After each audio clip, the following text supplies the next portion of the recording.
Ayo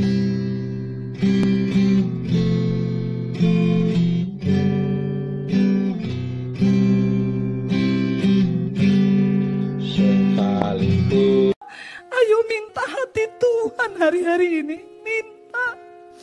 Secara manusia kita lemah, tapi kita punya Tuhan yang hebat. Dia selalu siap melawat kita. Dia selalu siap minta, saudara. Dan saya melihat ketika 2019 sebelum pandemi, jujur saya sedih melihat politik di dalam gereja. Saya menangis, saudara. Berapa banyak gereja besar yang memblacklist pelayanan saya karena khotbah-khotbah yang saya sampaikan menyinggung orang-orang kaya. Tanpa alasan, saya bilang sama suami saya, sampai kapan Tuhan akan bergerak melihat gereja yang sudah tidak lagi murni? Suami saya bilang, ada waktunya Tuhan saya. Tuhan tidak bisa dipermainkan. Sampai saya bilang, maaf, bagaimana cara Tuhan menghentikan gereja-gereja besar yang sudah tidak lagi dalam kemurnian? Hamba-hamba Tuhan hanya berpikir uang, dan uang. Suara kebenaran ditutup, saudara. Saya berbicara ini karena ini semua hamba Tuhan. Saudara, sampai saya bilang ke suami saya, bagaimana cara Tuhan menutup gereja? Mereka sudah seperti menara Babel. Dengan kekuatan keuangan, gedung-gedung mewah. Semua fasilitas yang ada. Orang-orang kaya yang ikut memerintah di dalam gereja. Saya bilang sama suami saya, bagaimana cara Tuhan? Suami saya bilang, ada saya, Tuhan ada, Tuhan hidup. Tuhan hidup. Saya cuma menangis. 2020 terjadi pandemi, gereja tutup, gak boleh beribadah. Suami saya bilang, ini cara Tuhan. Ini loh cara Tuhan. Saudara, mari kita introspeksi diri. Di Jakarta banyak mal-mal gereja dijual. Kenapa? Pelayanan yang tidak murni akan dihentikan oleh Tuhan. Sudah waktunya, ayo. Saya sangat bersuka cita ketika mendengar saya diberi kesempatan untuk berbicara depan hamba-hamba Tuhan. Saudara, kita adalah orang-orang yang ada di garis terdepan. Kita yang harus membawa lawatan Tuhan bagi umat Tuhan. Bagaimana umat akan bangkit kalau kita sendiri dalam keadaan terpuruk? Bagaimana dunia akan benar kalau kita sendiri gereja Tuhan sudah tidak benar? Kita punya Tuhan yang hidup, jangan main-main. Tuhan tidak bisa dipermainkan. Saya melihat waktu lawatan Tuhan itu. Gereja-gereja yang hanya mengandalkan uang dengan puluhan miliar. Buka di tempat yang ramai, sudah ada gereja dibuka lagi. Cuma demi ini, saudara. Kasih Tuhan tidak bersyarat, tetapi berkat Tuhan itu bersyarat. Untuk mengalami semua janjinya ada syarat yang harus kita ikuti.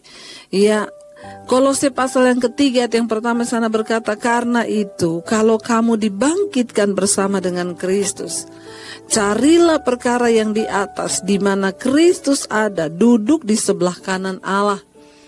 Ayat ini dengan jelas berkata, karena itu kalau kamu dibangkitkan bersama dengan Kristus.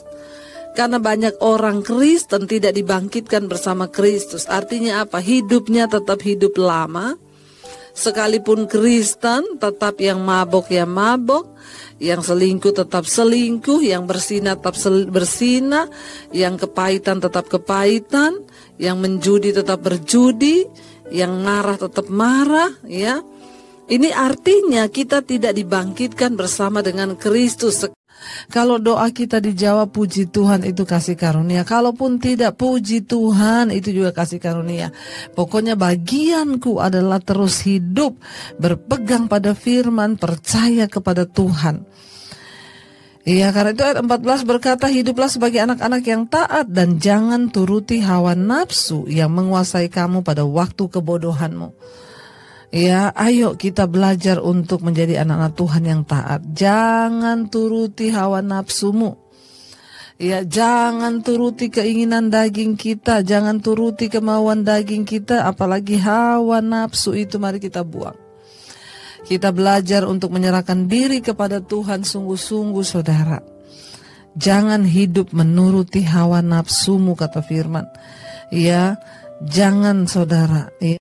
1 Petrus pasal yang ketiga ayat yang ke-10, siapa yang mau mencintai hidup dan mau melihat hari-hari baik, ia harus menjaga lidahnya terhadap yang jahat dan bibirnya terhadap ucapan-ucapan yang menipu. Semua dari kita tentunya ingin melihat hari-hari baik. Semua tentunya kita ingin melihat hari-hari yang indah dalam hidup kita. Saya yakin dan percaya semua kita, semua orang di dunia ini pasti menginginkan menikmati hal-hal yang baik.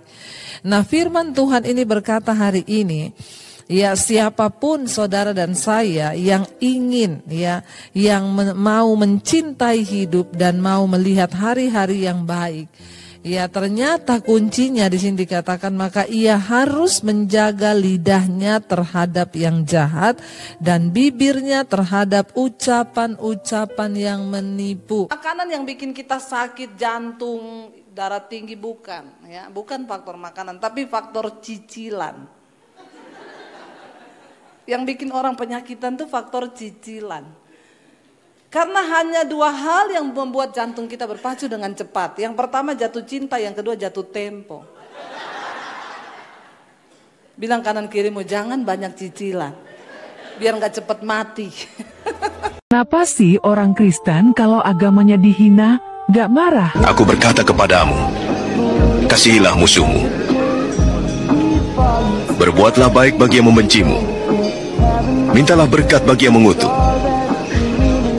Berdoa bagi yang mencacimu. Kalau hanya mengasihi orang yang mengasihi kamu, apakah jasamu?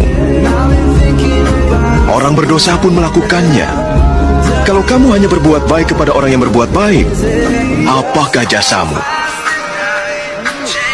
Orang berdosa pun melakukannya. Cantik doang agamanya Kristen. Jelas kami cantik.